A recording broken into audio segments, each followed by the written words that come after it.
Na verdade, se você puder fazer um pedido, pedir para que você, marido, sente com a sua esposa, você, esposa, se puder, sente com o seu marido,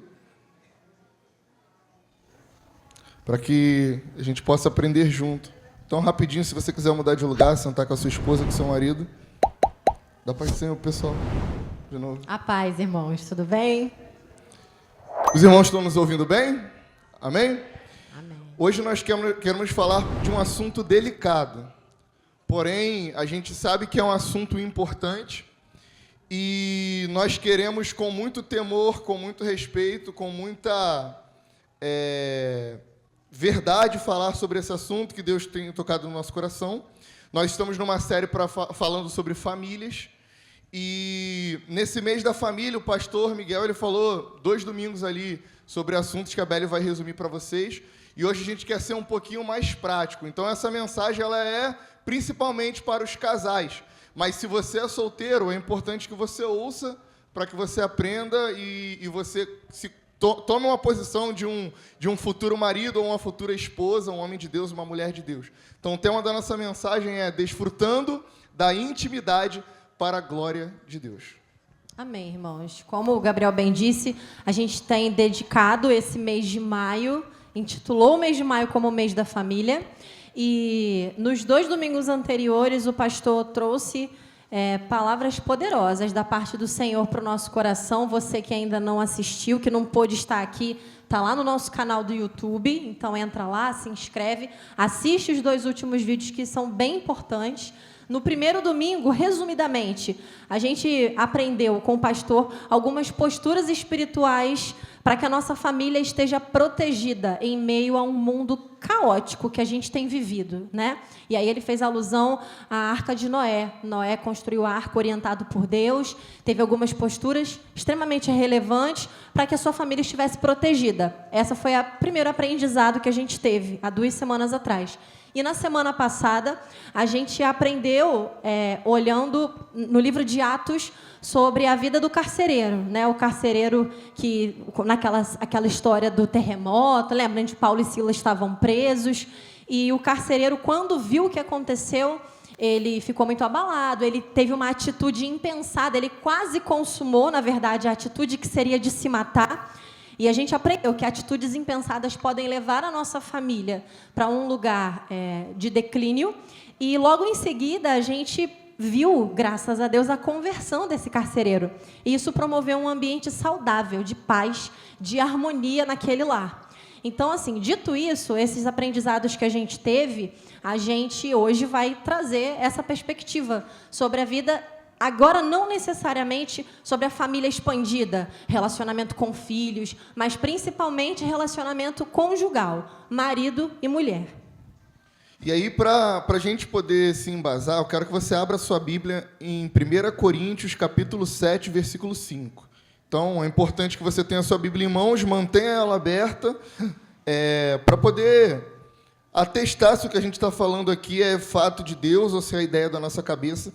Eu tenho muita preocupação e digo até que eu tenho um pouco de preconceito quando eu ouço mensagens sobre família, porque em muitas mensagens sobre família, sobre casamento e etc., a gente vê no púlpito as pessoas dando as suas próprias opiniões e a sua própria visão sobre casamento.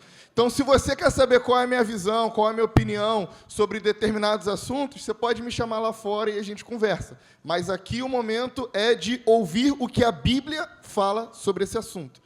Então, eu não quero fugir disso, eu não quero falar mais do que isso, nem mais nem menos do que a Bíblia diz. Eu quero falar o que a Bíblia diz sobre o casamento.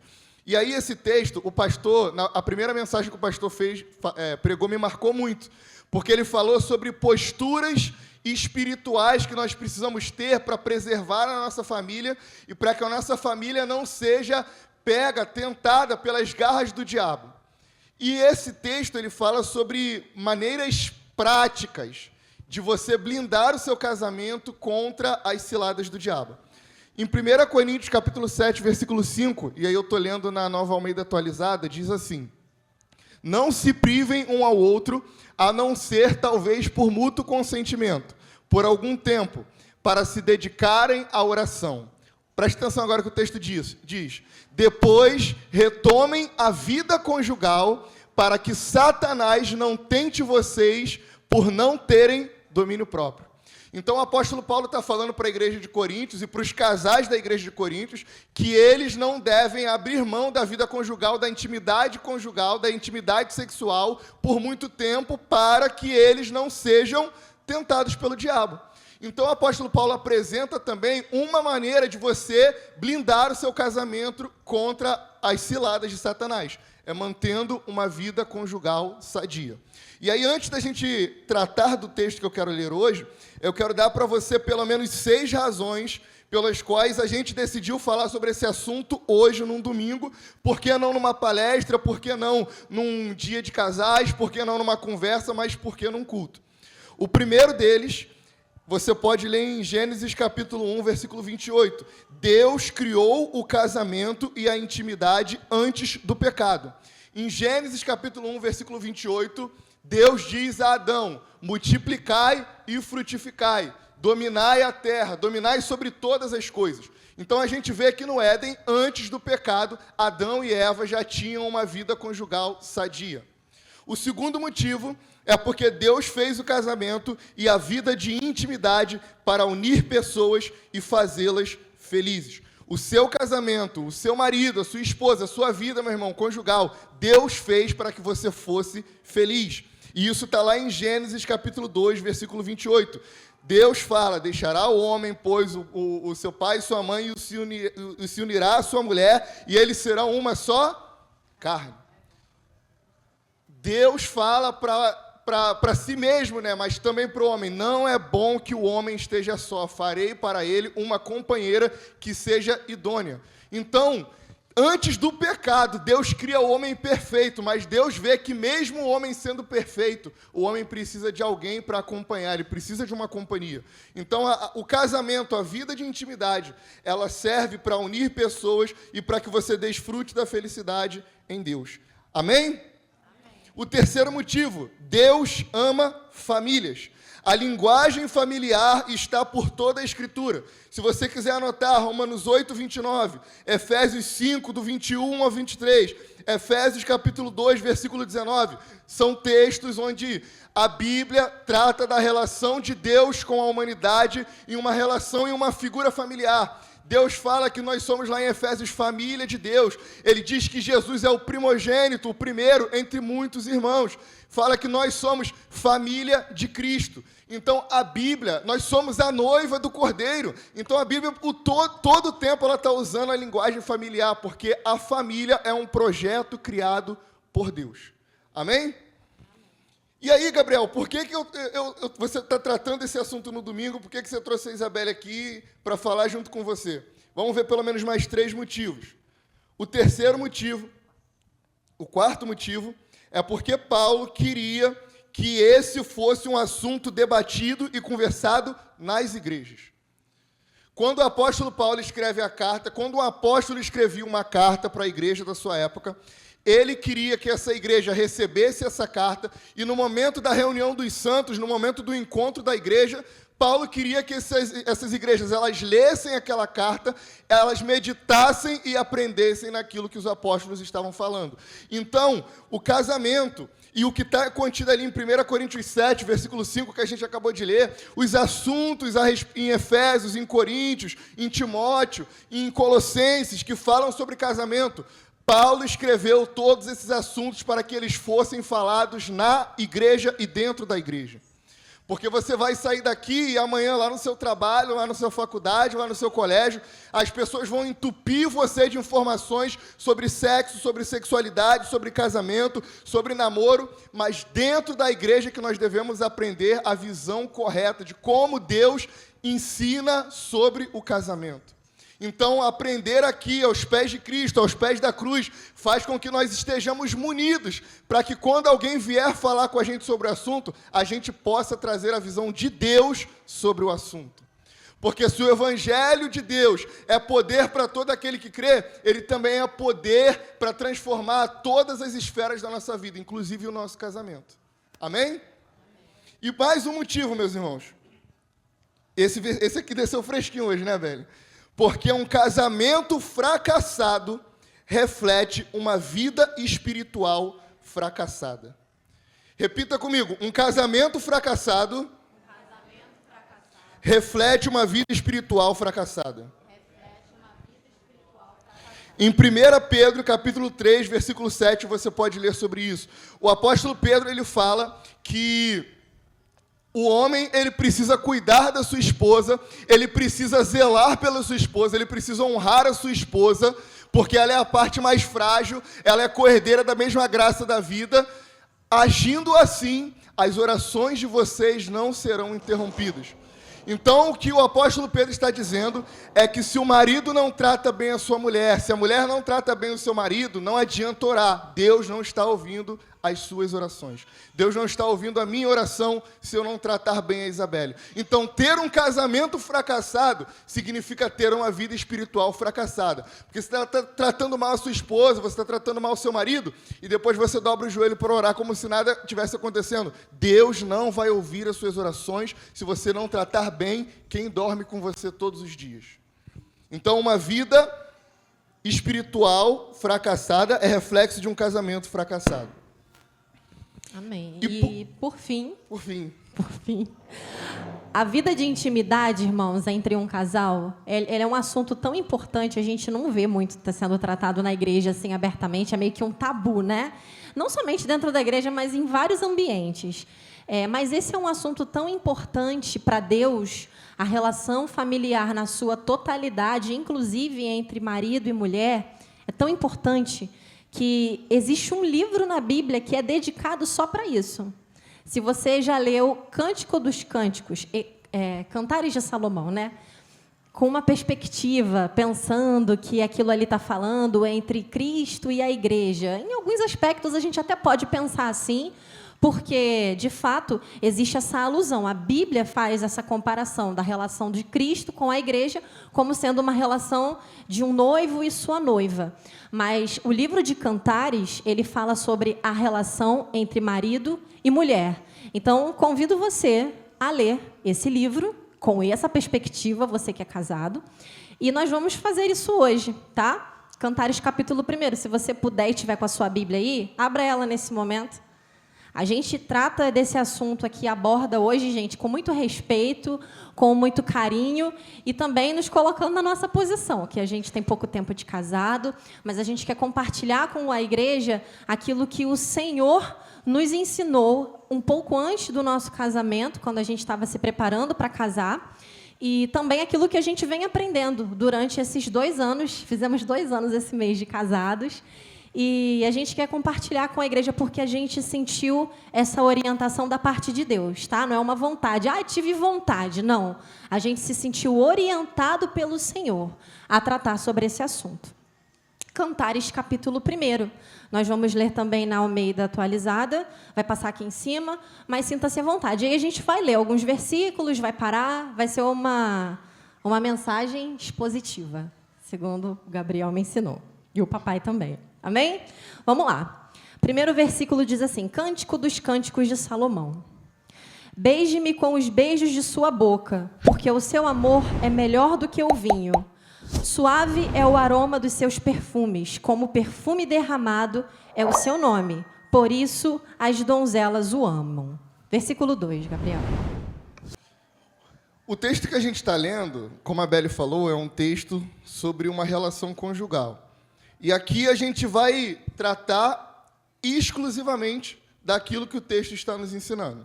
Quando a gente olha o versículo 2, a gente vê uma mulher apaixonada pelo seu marido e que procura o seu marido, e ela diz: beije-me com os beijos da sua boca, porque o seu amor é melhor do que o vinho.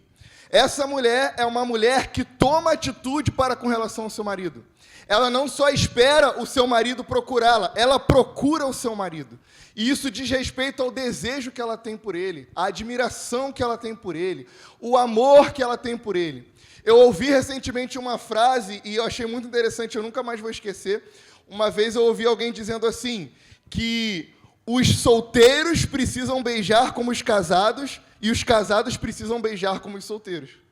Ou seja, tem solteiro que está extrapolando o limite, porque um solteiro não pode desfrutar da intimidade como um casado pode e deve desfrutar.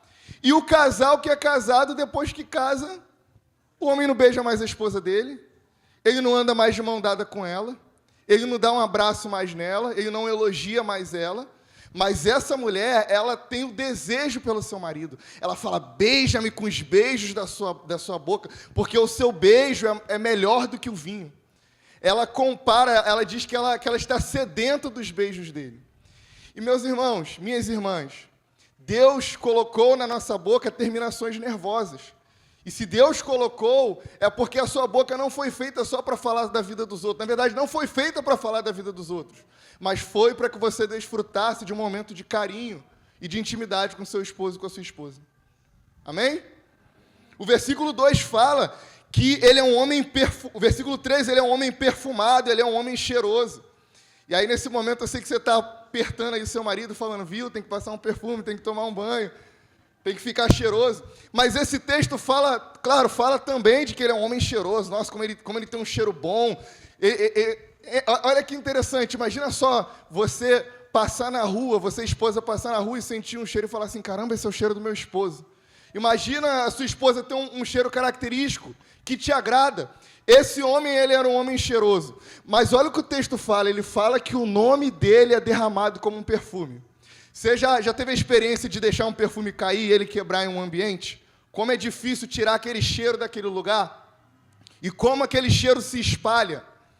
O que essa mulher está dizendo aqui é que o nome desse homem se espalha como um perfume. Ele é um homem de caráter. Ele tem caráter. Ele é uma pessoa que onde ele vai, ele é conhecido como alguém que tem honra, como alguém que tem um caráter ilibado. Ele trata bem a esposa dele. Quando as pessoas estão longe, ele trata bem a esposa dele. Quando as pessoas estão perto, ele trata bem a esposa dele. Ele é alguém dedicado no trabalho. As pessoas conhecem ele como alguém que ama a família dele, como alguém que cuida da casa dele. Ele tem um caráter ilibado. Ninguém vai passar na rua e vai ver ele olhando para uma mulher que não é dele. Ninguém vai ver ele curtindo fotos de uma mulher que não é dele. Ninguém vai ver ele comentando fotos de pessoas que não é a sua esposa. Ele tem um caráter ilibado, ele cheira bem, ele é bonito, ele é cheiroso, mas ele tem caráter, ele tem honra. Ele tem um nome que vai à frente dele. Nós precisamos ter um caráter ilibado. Nós, homens, e as mulheres também para com seus maridos. É sobre isso que esse texto está falando. E além da aparência e do caráter, esse homem é um homem que trata bem a sua esposa, porque mulher nenhuma elogiaria um homem publicamente se esse homem, na sua vida de intimidade, não fosse alguém bom para com ela. E Pedro falou sobre isso, que a gente precisa tratar as nossas esposas com honra, tratá-las como um vaso mais frágil, né? Esse é o termo que o apóstolo Pedro ele vai usar. Então, a gente viu aqui que ela é uma mulher que procura o seu marido. Olha a importância de tomar a primeira atitude, de quebrar o orgulho no casamento, de tomar a primeira iniciativa. Olha a importância de beijar o seu companheiro, de beijar a sua companheira. Se você parou de beijar a sua esposa, se você não beija mais o seu esposo, volte a fazer isso. Volte a dar carinho para ele e para ela, volte a cuidar dela, volte a falar palavras de afeto, porque ela não só sente que ele é cheiroso, ela fala que ele é cheiroso. Ele sabe que ele é cheiroso porque ela diz. Então volte a elogiar o seu esposo, volte a elogiar a sua esposa. Se você faz isso, continue fazendo, não pare. Permaneça com o seu casamento em Cristo. Desfrute da intimidade que o casamento pode te dar, para que o nome de Deus seja glorificado através do seu casamento. Amém? Amém. O versículo 4 fala que ele, vamos ler, ela fala, leve-me com você e vamos depressa. O rei me introduziu nos seus aposentos. Ela quer estar com ele, ela quer ser levada depressa. Ela diz, me leve com você, eu quero estar com você. Será que a companhia do seu esposo é prazerosa para você? Será que a companhia da sua esposa é prazerosa para você? Ou para você o futebol é mais importante? Ou para você sair com as suas amigas é mais importante? Ou para você ficar no trabalho é melhor porque em casa é só dor de cabeça? Isso precisa ser mudado em nome de Jesus. Um casamento segundo a vontade de Deus é um casamento onde a mulher deseja estar com o esposo e o esposo deseja estar com a sua esposa. Amém? E esse lugar de intimidade é também não só uma relação conjugal, de intimidade, mas diz respeito à amizade, ao companheirismo, à cumplicidade, à oração, ao tempo de qualidade, à conversa, a fazer planos sobre o futuro, a dar boas gargalhadas. Você precisa ter tempo, irmão, de divertimento com o seu esposo, com a sua esposa. Você precisa tornar a sua vida mais leve, a vida dele mais leve, ele precisa tornar a sua vida mais leve. Vocês precisam ter uma relação leve e tranquila diante de Deus. E esse lugar de intimidade, esse aposento que ela quer ir, olha só que interessante, ela poderia simplesmente dizer, me leve em algum lugar, vamos sair para comer, vamos dar um passeio, vamos nos divertir, mas ela quer ir para o aposento. Isso diz também respeito ao desejo sexual que ela tem por ele, mas isso também diz que eles têm um lugar de refúgio, um esconderijo que é deles. E esse lugar, hoje, é o nosso quarto. O meu quarto é o meu lugar de intimidade com a minha esposa. O seu quarto é o lugar de intimidade com o seu esposo. O quarto não é lugar para o seu cachorro e o seu gato ficar dormindo em cima da mesa e criança o dia inteiro dentro do seu quarto. O seu quarto é o lugar de intimidade com o seu esposo e a sua esposa. Existe um momento, às vezes, ali, a fase da criança, recém-nascido, é necessário, mas o quarto, o lugar de intimidade é seu com a sua esposa. Invista no seu lugar de intimidade. E, estatisticamente, 1/3 da nossa vida a gente passa dormindo, você sabia disso? 8 horas do nosso dia é dormindo. Imagina só, da sua vida, 1/3 da sua vida, aí, digamos de 100 anos, é como se mais ou menos 33 anos, é isso, né? Você passasse dormindo. 33% do seu tempo, aliás. Então, invista nesse lugar. Invista numa cama confortável. A gente, às vezes, decora a nossa casa, né, para receber visita, ter uma boa cozinha. Faça do seu quarto um lugar bom, uma boa cama, um bom ar-condicionado. Se você não tem essa possibilidade, um bom ventilador, não aquele que faz o barulho, que não te deixa dormir, não te deixa descansar, só faz barulho, você não consegue se refrescar, o seu quarto precisa ser um lugar de intimidade para com seu esposo e sua esposa. Um lugar que, quando você quiser ter paz, você pode ir para esse lugar. Mas é um lugar que é só seu e dele, é só seu e dela, onde outras pessoas não podem acessar.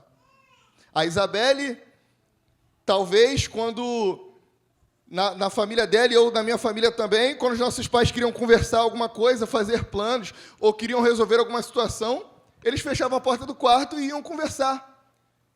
E ela não podia entrar no quarto dos pais dela. Assim como eu também não podia entrar no quarto dos meus pais. Nunca entrei no quarto dos meus pais sem bater. Porque o quarto é o lugar da intimidade do casal. É para lá que você tem que ir para ter descanso. É lá que você pode fechar a porta e descansar, ficar descabelada, sem maquiagem, você relaxar. É o lugar da intimidade de vocês. Não permita que o seu filho, a sua filha, tome o lugar que é do seu esposo e da sua esposa. Por muitas vezes nós fazemos dos nossos filhos, eu não tenho filho, mas fazemos, de maneira geral falando, né, dos filhos, uma idolatria. O que Jesus, olha que forte, o que Jesus diz nas Escrituras, o que o Evangelho ensina, é que o homem, não é que o homem tem que morrer pelo seu filho. Porque Paulo sabia que para um pai é fácil dar a vida pelo seu filho, para uma mãe é fácil dar a vida pela sua filha. Mas ele fala, maridos, estejam prontos a morrer, a entregar sua vida, a morrer, a amar como Cristo amou a igreja. Os nossos filhos, os seus filhos, eles são como flecha. Você cuida, você educa, você abençoa, mas você lança. Você criou, agora é a vez dele colocar em prática todos os ensinamentos que você deu a ele. Então, meu irmão, e vou te falar uma coisa, que eu sou filho criado aqui, ó. Eu estou casado agora. A minha mãe está sozinha com meu pai lá morando. Já pensou, a minha mãe cria uma idolatria em cima de mim? Ah, meu filho, meu filho, meu filho, meu filho. Me casei, deixei minha mãe com meu pai sozinho. É o seu companheiro, é o seu esposo e a sua esposa que vai estar contigo quando você precisar de fralda para trocar. Porque não é todo filho que troca fralda de pai e mãe quando está na velhice, não. Todo mundo sabe que eu trabalho com o mercado financeiro, que eu trabalho numa instituição, e o que eu mais tenho, os meus clientes mais ricos, O filho mora na Irlanda, o outro mora nos Estados Unidos, o outro mora em Orlando, e a mãe sozinha, vive sozinha. Paga cuidador, ou cuida do esposo. A maioria dos casais casados que eu atendo, a mulher cuida do esposo. O cara já está com Alzheimer, o cara está com Parkinson, teve AVC, mas é um empurrando o outro, um empurrando o outro. Porque o companheiro que Deus te deu para toda a sua vida é o seu esposo. O lugar da intimidade é para o seu esposo e para a sua esposa. Amém? Amém. E quando a gente fala sobre esse aposento que está descrito no versículo 4, é óbvio que se trata do quarto quando a gente vai falar de algum assunto importante que o casal precisa conversar entre eles somente, que os filhos não precisam ouvir ou não devem ouvir, não interessa os filhos, mas também que o seu lar seja um lugar desejável, que você anseie por chegar em casa. A melhor coisa que tem é você sair do trabalho e pensar, nossa, graças a Deus, agora eu estou indo para casa. Porque a sua casa é um lugar bom. Agora, se a sua casa não é um lugar bom, não é um lugar de paz, você prefere ficar lá no trabalho, muitas vezes com um chefe complicado, com colegas de trabalho complicado, porque a sua casa não é esse refúgio. Então, irmãos, isso quem faz não é a casa feita de alvenaria, tijolo, madeira, cimento. É a gente que constrói. É a nossa mão que está ali. Se a sua casa hoje não é um ambiente de paz, provavelmente você esteja errando. Provavelmente eu estaria errando se fosse o nosso caso. Então, assim, vamos ser intencional, parar para pensar, para estabelecer até que horas, de repente, a gente vai consumir um determinado conteúdo na TV. Se esse conteúdo realmente é bom, de estar sendo passado ali a todo volume. Às vezes, antes de dormir, a gente está assistindo umas notícias super ruins, sabe? Tenebrosas, que vai perturbar teu sono. Então, desliga isso, coloca uma música, ou então não coloca nada. Fica quietinho, no silêncio, curtindo ali um pouquinho a tranquilidade da sua casa, porque o Senhor nos ensina, a palavra do Senhor nos ensina que o nosso aposento precisa ser um lugar tranquilo e de paz. E aí a gente vai ler os versículos 5 e 6 agora, que diz assim, o quinto, por gentileza, Isaac. Eu sou morena e bonita, ó filhas de Jerusalém, como as tendas de Quedar, como as cortinas de Salomão. Não olhem para minha pele morena, porque o sol me queimou. Os filhos de minha mãe se indignaram contra mim e me puseram por guarda das vinhas, mas a minha vinha, que me pertence, não a guardei. Nesses dois versículos, a gente percebe que é a amada falando, a esposa falando para o seu marido, né? A gente percebe, ela fala que ela é morena, mas muito possivelmente não seja só por conta de descendência, cor de pele, uma mulher negra ou uma mulher morena. A gente percebe que ela fala, no versículo 6, porque o sol me queimou. Isso dá a entender que a condição social dela, da família de origem dela, não era uma condição muito boa. Ela diz que trabalhava no sol, então ela trabalhava ou apacentando ovelhas, como a gente vai ver mais à frente, ou de repente numa lavoura, ou coisa do tipo. Então ela trabalhava embaixo do sol quente. Se ela trabalhava embaixo do sol quente e ficava com a pele mais escura, ela diz aqui que ela tinha vergonha disso. Olha, não olhem para minha pele morena, porque o sol queimou. A gente percebe aqui uma mulher insegura, que ela tem problemas de autoestima. E qual é a mulher que não tem um probleminha, um negocinho, que não se sente tão à vontade, às vezes, na frente do esposo?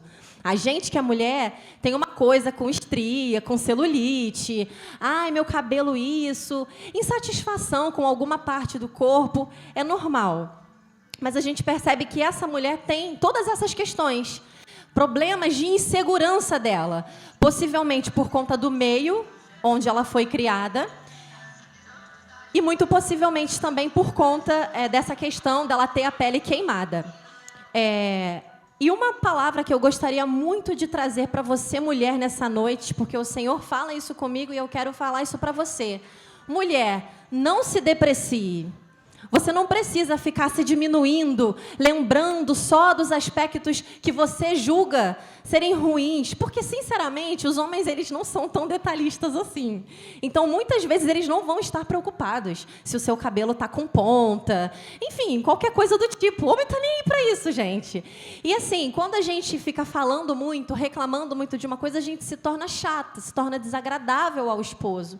Então, assim, se você tem as suas questões, a gente vai perceber, nos versículos adiante, que esse marido tem consciência dos problemas que essa mulher enfrenta no quesito insegurança e autoestima, e ele a elogia justamente nesses aspectos.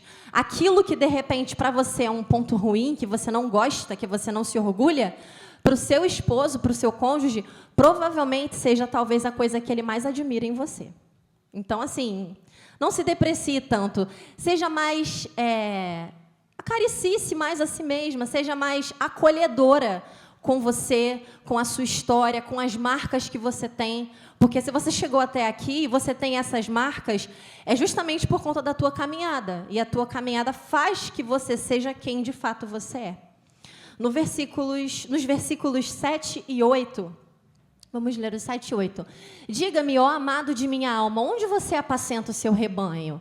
Onde você o faz repousar ao meio-dia? Diga, para que eu não ande vagando junto ao rebanho dos seus companheiros. Se você... Aí é o marido já falando. Olha que bonito.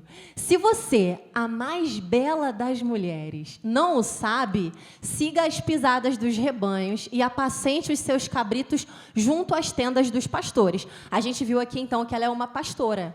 Ela trabalha apacentando os cabritos, né? Ovelha, cabrito. Então, ela trabalha no sol. E aí, tá vendo? Ela fala do sol do meio-dia, aquele sol que torra a cabeça da gente. Por isso, a pele morena, a pele escura. Ela, com certeza... O texto dá essa liberdade para a gente entender. Ela vem de uma família desestruturada. Ela fala no versículo anterior que os irmãos dela forçaram ela a trabalhar. Então, muito possivelmente, ela não tinha pai. De repente, não tinha nem mãe também. Ou então, tinha mãe e ela tinha a responsabilidade de cuidar da mãe, de ajudar os irmãos no sustento da casa. Então, você vê o contexto social de onde essa mulher vem.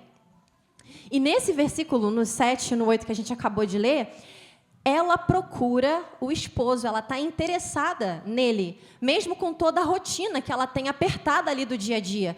Ela tenta encontrar um tempo para ele, mesmo diante de todo o cansaço do trabalho. E ela chama ele de amado da minha alma. Olha que bonito.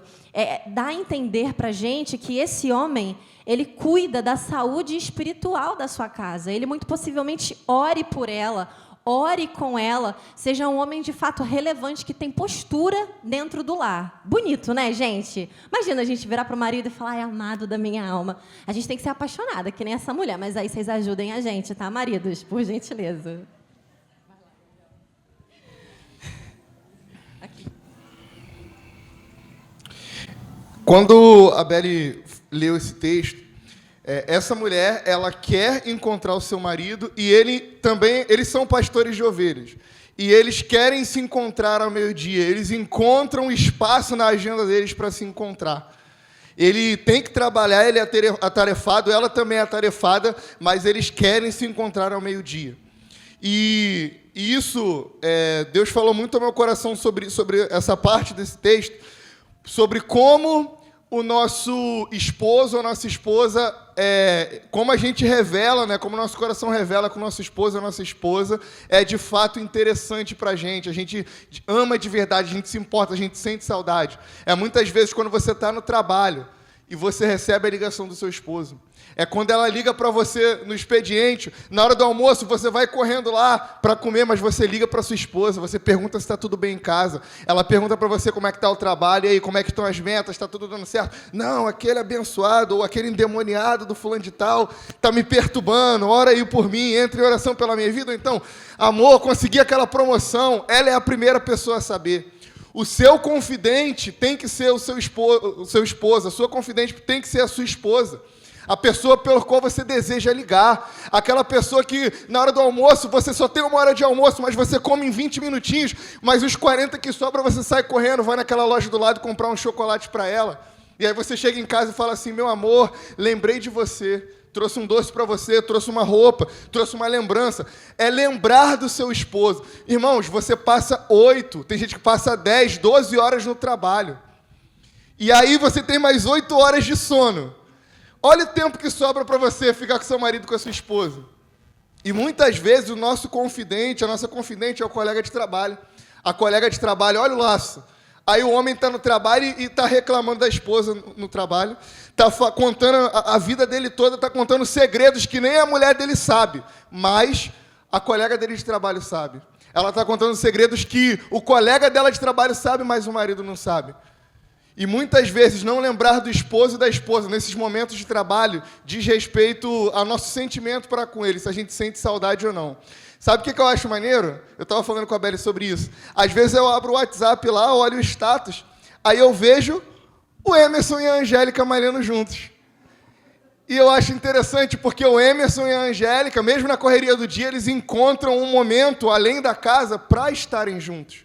Então sigam o exemplo do casal, malhem e malhem juntos. Passe tempo com a sua esposa, com seu esposo. Liga para ele na hora do trabalho. Procura passar um tempo com a sua família. Procura passar um tempo com a sua esposa, com a sua casa, na criação dos seus filhos. Mas gaste tempo com isso também, porque Deus é glorificado também nessas coisas, meus irmãos. A gente, por muito tempo, talvez 99% do nosso tempo, a gente passa aqui na igreja aprendendo sobre justificação, glorificação, santificação. Aí a gente fala em línguas, interpreta, profetiza, faz sinais, prodígios, mas a nossa relação conjugal, como é que está? E Deus quer ser glorificado nisso também. Você consegue entender que isso também é o Evangelho? Você consegue entender que isso também é fazer a vontade de Deus? Você consegue entender que essa também é uma área que Deus quer mudar da sua vida? Porque às vezes a gente converte, aí Deus muda a língua, Deus muda o coração, Deus muda a vontade, os desejos. Eu amo Jesus, eu quero estar na igreja, consagração, culto, Gessel e show. Aí chega em casa, é gritaria, é briga, é desentendimento, é um para lá, o outro para cá. Deus quer ser glorificado em nós também no nosso casamento. Amém? E aí ele fala que ela é a mais bela de todas. Ele diz que ela é linda, independente dos defeitos dela, independente das inseguranças que ela tem, ela é o padrão de beleza dele. A sua esposa, meu irmão, é o seu padrão de beleza.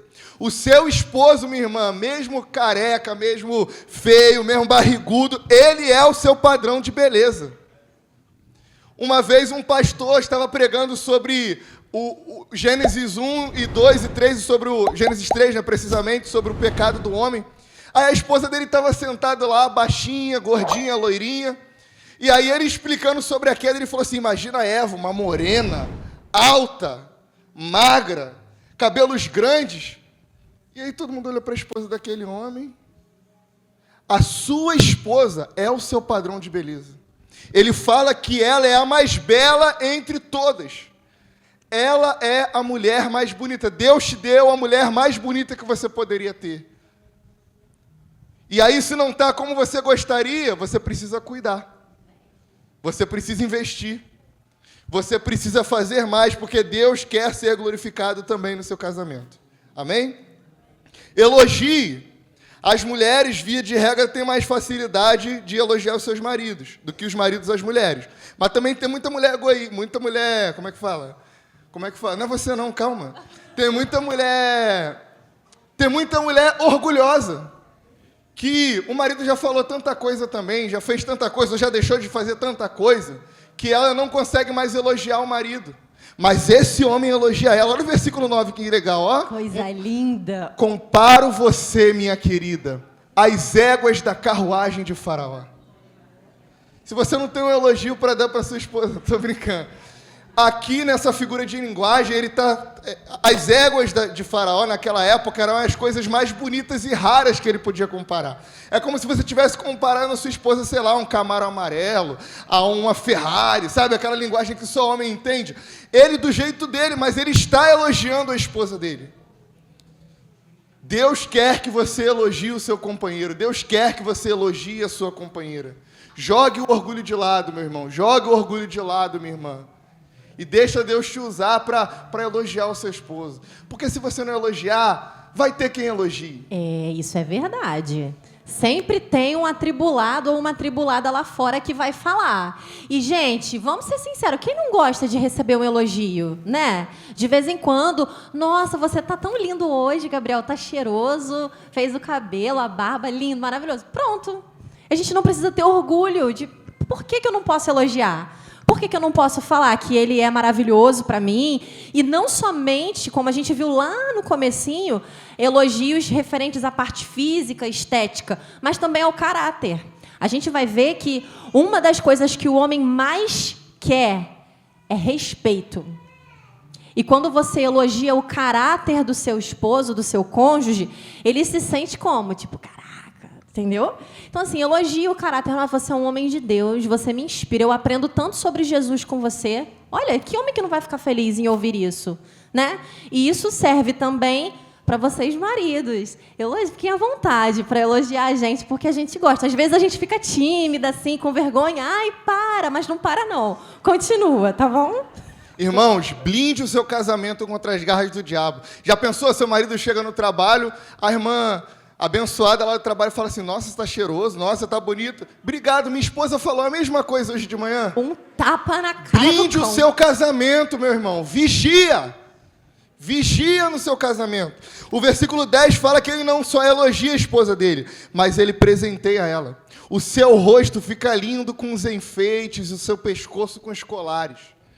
Esse homem, ele presenteia ela, ele galanteia ela, e ele elogia, como você está bonita, ó, esse cordão que eu te dei, esse brinco que eu te dei, essa maquiagem nova que eu não entendo nada, para mim é tudo igual, mas uma é 10, a outra é 100, mas ela quer sempre a de 100. Mas como você está linda, meu amor, com essa maquiagem, presenteie a sua esposa, presenteie, meu irmão, minha irmã, o seu esposo também. Marido, você não precisa fazer muita coisa, não. O orçamento está apertado. Mas leva na loja da esquina ali para fazer um lanche. Ó, se você não quer, eu te dou 2 recomendações. Primeiro, a gente tem o Big Cheddar, né? Do Super Dog Cheddar, do irmão do presbítero Gerson. É um lanche bom, completo, barato. Ah, mas o Lote 15 está muito longe aqui, ó, no Vale do Ipê, do lado do mercado ali do Vale do Ipê, você tem uma lanchonete também que você paga R$10, come a família inteira. Uma vez no mês, o que vai te custar separar um dia para comer com a sua esposa? E se o teu filho for grande, chuta ele, vai sozinho com a tua esposa. Ah, mas eu não tenho dinheiro para pagar para a família toda. Ih, teu filho cheio de barba, vai ficar pagando lanche para ele todo dia? Vai sair com a tua esposa uma vez no mês, não mata ninguém. Não deixa... Já pensou? Olha só, deixa eu dar um exemplo. Já pensou? A Marluce fica dependendo da Tamara chamar ela para lanchar, porque o marido da Marluce não chama ela. Já pensou isso acontece? Mas já pensou que legal? A Tamara sai para comprar alguma coisa na rua, ela encontra o pai dela e a mãe dela lá lanchando. Aí ela fala, pô, nem me chamou, nem te chamei porque você é casada, você que se vire. Gaste tempo com o seu esposo, presenteie ele, presenteie ela, presenteie vocês, sabe? Junta dinheiro o ano todo, 1, 2, 3 anos, vai passear. Irmãos, uma experiência para você fazer, se você um dia puder, junta um dinheiro, vai juntando o ano todo. Passa um dia lá, um colega meu fez isso, foi para o Copacabana Palace. Juntou dinheiro um ano inteiro, chegou no final do ano, a esposa dele teve bebê recentemente, ganhou um Vale Night, né, que chama assim, né, deixou o filho lá com a avó e foi com a esposa. Às vezes você encontra aí a 100, 150 reais um hotel de luxo no Rio, em frente à praia, fazer uma graça com a tua varoa, tomar uma aguinha de coco. Já pensou? Gaste tempo com a sua esposa, elogie, presenteie ela. E aí, 1 Coríntios capítulo 7, versículo 32 e versículo 35, um texto para você meditar que fala exatamente sobre isso. A gente pode continuar. Vamos continuar, senão a gente não acaba, né? Você viu como é gostoso, gente, a gente lê a Bíblia com essa perspectiva da relação, né? A gente não está falando só de intimidade lá dentro do quarto, aquelas coisas. Não, a gente fala disso? Fala também. Mas a gente também fala do dia a dia, né? Que é extremamente relevante para a gente aprender segundo a palavra de Deus. Quem está falando tudo isso é a Bíblia. Amém? Olha, no versículo 11. Coloca para a gente, Isaac, por favor. Versículo 11. Fala assim. Eu gosto muito desse versículo. Faremos para você enfeites de ouro com incrustações de prata. Se você for olhar na Bíblia, você que estiver com a sua Bíblia aberta aí, você vai ver que nessa parte tem assim, couro, ou então donzelas. Esse verso são as amigas da esposa falando isso para ela. Por quê?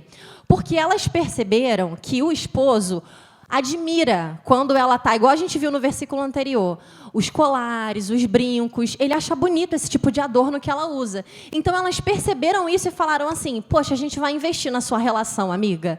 A gente percebeu que isso é legal para a sua relação, que faz bem para o seu convívio marital. Então, toma aqui, a gente vai fazer para você, vai confeccionar alguns enfeites de ouro. E nessa parte, a gente consegue meditar um pouco sobre o que o Gabriel falou agora há pouco, em relação a quem são as pessoas, as amizades, os amigos, as amigas, que você traz para perto da sua relação. Ou que frequentam a sua casa, ou que, de repente, nem frequentam a sua casa, mas estão no seu ambiente de trabalho e você acaba abrindo algumas questões da sua intimidade com uma pessoa que não tem nada a ver, que não, nem interessa a tua vida para aquela pessoa, sabe?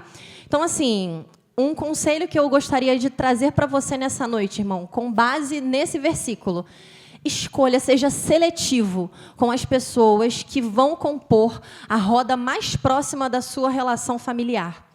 Se é uma pessoa que é totalmente contra a família, que tem as ideias loucas e não são coerentes com a palavra do Senhor, é com essa pessoa que você vai conversar sobre casamento? No dia que você brigar feio com seu esposo? No dia que você brigar feio com a sua esposa? É com essa pessoa que você vai se abrir? Com certeza não. E não precisa ser muito inteligente para perceber isso. Então, assim, escolha.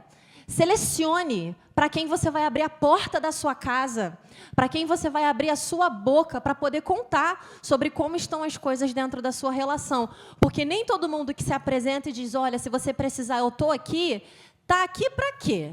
Para me ajudar ou para torcer contra a minha relação? Porque na frente, muitas vezes é uma coisa e por trás é outra. Observe, de repente, os frutos que essa pessoa deu ou deixou de dar na vida. Porque, de repente, se não deu fruto nenhum, é com essa pessoa que você vai conversar? Não. Então, que a gente tenha atenção às amizades que vão nos cercar, que vão nos rodear. E, assim, essa questão da confidencialidade fora do casamento é um aspecto que precisa da nossa atenção. O seu confidente é o seu esposo. A sua confidente é a sua esposa. Isso quer dizer que eu não posso ter amigo, não posso ter amiga? Pode, mas o seu melhor amigo é o seu cônjuge. Ele é quem deve saber das suas questões mais íntimas e mais profundas. Se tem alguma coisa que o seu cônjuge não sabe e um amigo ou uma amiga de trabalho sua sabe, está errado. Então, as suas prioridades provavelmente estejam invertidas. Então, vamos tomar cuidado com isso, tá bom? Para que a gente tenha ao nosso lado pessoas assim, que estejam dispostas a investir na felicidade e na satisfação da nossa relação. E, gente, se você fala assim, Gabriel, mas a minha relação não é assim, não consigo me confidenciar com meu esposo, não consigo conversar com a minha esposa, a relação está ruim, eu apresento para você o feedback pastoral, né? Se você quiser ter um tempo com o pastor, com a irmã Sandra, para conversar, para poder se aconselhar, para poder entender de maneira mais clara qual é a relação da Bíblia, né, com o que você está passando, se você precisa de uma ajuda, se você precisa de um conselho de alguém que tem mais aí de 20 anos de casado, que passa por várias experiências de ajudar e já ajudou várias famílias, então procure o seu pastor, procure dentro da igreja essa ajuda. Não procure... O cara vai pedir ajuda, vai se aconselhar com o amigo dele, que vive o dia inteiro na balada, que está doido para ele separar, para ir para a balada junto com ele. Preste atenção em quem você está pedindo conselho. Você tem uma família espiritual, você tem líderes espirituais, você tem presbíteros, você tem um pastor, você tem famílias aqui com experiência que podem te ajudar. Então, convido você a gastar tempo nisso, a procurar ajuda se o seu relacionamento precisa. E aí, vamos correr para a gente poder ganhar tempo, a gente conseguir orar. Ele presenteia, ele cuida, ela procura e ela tem amigas que percebem que ele gosta dos adornos dela e presenteia ela com isso. E ela, então, chama ele de meu rei. Ela presta respeito e honra. Ela preserva a integridade dele. E uma coisa importante, ela não espalha os defeitos dele. Irmãos, irmãs, não exponha os defeitos do seu marido. Não conte para os outros os erros que o seu marido tem. Ele deixa aquela cueca em cima do sofá, aquela roupa suja em cima da mesa. As pessoas não precisam saber. A menos que isso gere um problema no seu casamento de, meu Deus, chega lá para o pastor, olha só, tem acontecido isso, isso, isso. Mas por que os seus familiares precisam saber sobre os defeitos? Não exponha o seu esposo, não exponha a sua esposa. Não exponha a sua intimidade com a sua esposa. Ninguém tem que saber o que você faz ou deixa de fazer com a sua esposa.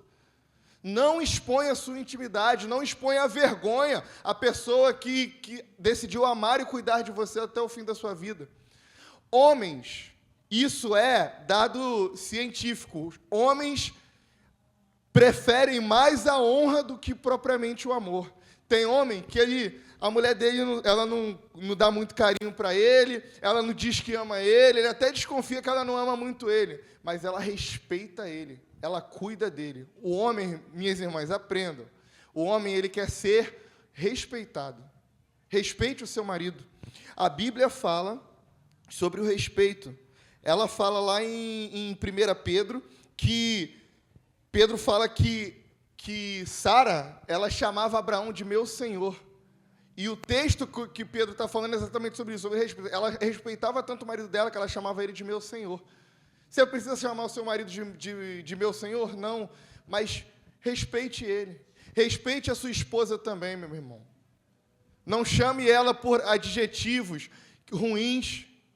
Não insulte a pessoa com quem você dorme, com a pessoa que cuida de você, a pessoa que pariu o seu filho, a sua filha, a pessoa que cuidou de você quando você estava doente, a pessoa que estava com você quando você estava desempregado, a pessoa que tirou de você da situação ruim que você tinha, cuidou e esteve com você mesmo nesse momento. Não insulte a pessoa que Deus deu para você. Isso mancha o Evangelho. Isso não glorifica o nome de Jesus. As nossas orações, elas são interrompidas, elas não são ouvidas por causa do maus tratos que a gente possa vir a ter com os nossos cônjuges. E aí a gente chega, de fato, do versículo 13 ao 16. Eu não vou ler sobre esse texto. Esse é o ápice da intimidade. Os versículos 13 ao 16 você pode ler na sua Bíblia aí. Fala sobre a relação sexual entre esse casal, sobre o carinho, sobre as carícias que eles têm, porque esse casal, ele entendeu que a relação sexual, assim como a gente leu ali em 1 Coríntios, ela blinda o casamento contra as ciladas do diabo. 1 Coríntios, capítulo 7, versículo 3. E olha que legal, depois que a gente vê a relação sexual acontecendo do versículo 13 ao 16, os próximos versículos, o versículo 16, o versículo 17, 18, eles começam a se elogiar mutuamente. Porque uma coisa que a gente consegue perceber de maneira prática e também que o texto mostra para nós, é que o sexo, ele gera proximidade. Então, mas eu estou distante do meu marido. A relação sexual de um casal casado gera proximidade, gera intimidade, gera carinho, gera amor. Então, blinde o seu casamento, desfrute daquilo que Deus permitiu que você desfrutasse, porque isso glorifica o Evangelho. Isso, e aí a gente, dentro desse assunto, a gente percebe que a proximidade e o carinho, eles são fruto de uma vida sexual saudável e não são a causa. Muitas vezes, aí falando mais sobre a perspectiva feminina, às vezes a gente que é mulher quer que o homem trate a gente super bem, com tapete vermelho, vários amor, carinho, fofinha, o dia inteiro, para que à noite a gente tenha um momento de prazer. Mas, na verdade, muitas vezes, esse momento de prazer vai ser o que vai gerar essa proximidade, esse carinho, essa gentileza. Não que a vida da gente tenha que ser resumida a isso, não. Mas a gente precisa entender que uma vida sexual saudável gera, sim, proximidade, carinho e essa vontade, esse desejo de estar perto entre o casal, tá? Finalizando já. Já estamos finalizando. Irmãos, leia o texto de Cantares, leia o livro de Cantares. Cultive o seu casamento, não sobre as opiniões que você ouve na internet, sobre os reels que você vê lá no Instagram, sobre as opiniões de psicólogos, de sexólogos, de tanta gente que fala. Todo mundo fala. É aquele ditado, né? Falar até papagaio fala. Mas o que a Bíblia fala a respeito desse assunto? Será que o assunto, a maneira como as pessoas lidam, e a gente muitas vezes concorda, será que essa é a maneira de Deus ver o casamento? Será que essa é a maneira de Deus ver o casamento? Será que essa é a maneira de Deus ver a relação sexual? Será que essa é a maneira pelo qual Deus vê a relação de companheirismo, de carinho, de cumplicidade entre um casal? Por que esse assunto é um assunto tão importante? É porque, meus irmãos, a igreja, ela é a reunião dominical das famílias. Hoje nós estamos aqui como um só corpo, o corpo de Cristo. Mas existem várias famílias aqui. Eu falei do Emerson e da Angélica, citaram o Samuel e a Darlene, meu pai e minha mãe, eu e minha esposa, o André e a Thalita, o Léo e a Tamara. A igreja, o coletivo da igreja são as famílias. E uma família não pode ser substituída por uma igreja. A igreja é a reunião das famílias. A igreja, ela é importante, ela é a família espiritual, mas você precisa ter um lar saudável. A igreja, presta atenção no que eu vou te falar, porque esse é o último ponto que eu vou falar. A igreja passa a ser necessária justamente onde há omissão familiar. Você já parou para pensar nisso? Por que a gente está pregando aqui essa noite sobre casal? Por que não numa palestra? Por que não no outro dia? Por que não numa outra ocasião? Porque a igreja passa a ser necessária onde há omissão familiar. O pastor só tem que ir lá resolver o problema que aconteceu porque aquela família está desestruturada. Porque se tivesse um casamento saudável, talvez o pastor não precisasse se interromper e se meter no assunto que o teu casamento, você marido, você esposa, teriam resolvido com seus filhos, teriam resolvido entre vocês. Então, muitas vezes, a igreja, ela precisa se fazer o id nos locais onde as famílias poderiam resolver. Porque o apóstolo Paulo, ele fala lá em 1 Coríntios também, que o homem ele pode ser salvo pelo testemunho da sua esposa. A esposa pode ser salva pelo testemunho do seu filho, do seu marido. E os filhos eles são preservados da ira. Por isso, meu irmão, pare para pensar que se a sua família for estruturada, além de você dar menos trabalho, a sua família se torna um altar de Deus para abençoar vidas que estão lá fora. Por que o Evangelho de Jesus é glorificado nessa noite, com essa conversa sobre esse assunto? Porque se o seu lar for estruturado, não é uma pessoa indo, é uma família indo, pregando o Evangelho a toda criatura. Amém? Deixe Deus ser glorificado através do seu casamento e da sua família. Amém? Se coloque de pé, em nome de Jesus. Por fim, meu irmão, minha irmã, a gente precisa gravar no nosso coração, biblicamente, que a nossa relação com o nosso esposo, ela tem que lembrar a nossa relação com Jesus. É uma relação de submissão e é um amor que nos constrange, porque se entrega até a morte, morte de cruz. E você, meu irmão, a sua relação com a sua esposa, ela tem que lembrar a postura de Cristo em relação à igreja. Uma postura de entrega, que se entrega até a morte, e de responsabilidade. Que nessa noite a gente saia daqui, meu irmão, com o propósito de que façamos, né, com que as nossas famílias glorifiquem cada vez mais o nome de Jesus, mesmo no dia a dia e nas situações mais triviais da vida. Em tudo Jesus fala e em tudo Ele está conosco. Amém? Obrigado pela oportunidade.